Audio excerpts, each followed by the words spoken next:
মই মোৰ দাঁতৰ বিষৰ সমস্যা কেনেকৈ নাইকিয়া কৰিলোঁ জানিবৰ বাবে ভিডিঅ'টো শেষলৈকে চাব।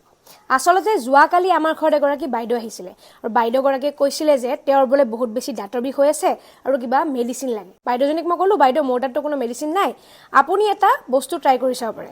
আপুনি আমাৰ ঘৰত থকা মধুৰিআমজোপাৰ পৰা কেইটামান পাত লৈ যাওক, সেই পাতখিনি আপুনি পানীত উতলাই সেই পানীখিনি আপুনি ঠাণ্ডা কৰি সেই পানীখিনিৰে কুলু কুলু কৰি চাওক। আৰু বাইদেউজনীক ক'লোঁ যে আপুনি আজি কৰি চাব আৰু আপুনি কালি জনাব যে আপোনাৰ দাঁতৰ বিষ ভাল হৈছে নে নাই। আৰু বাইদেউজনী আজি মোৰ তাত আহি কৈছে তেওঁৰ বোলে দাঁতৰ বিষৰ সমস্যা একেবাৰে নাইকিয়া হৈ গ'ল। আচলতে এই উপায়টো মোক কেইদিনমান আগতে মোৰ মায়ে কৈছিলে।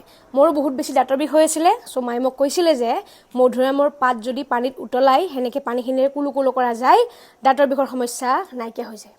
কি ভাল লগা কথা ন? প্ৰকৃতিয়ে আমাক কি ধুনীয়া ধুনীয়া ঔষধ দি থৈছে, মাত্ৰ আমি বিচাৰিবৰ দৰকাৰ, হয়নে? আপোনাৰ যদি দাঁতৰ বিষৰ সমস্যা হৈ আছে তেনেহ'লে মোৰ মায়ে শিকোৱা এই উপায়টো চেষ্টা কৰি চাবচোন। আৰু যদি আপোনাৰ দাঁতৰ বিষ কম হয় তেনেহ'লে কাইণ্ডলি কমেণ্ট কৰি জনাব। Thank U.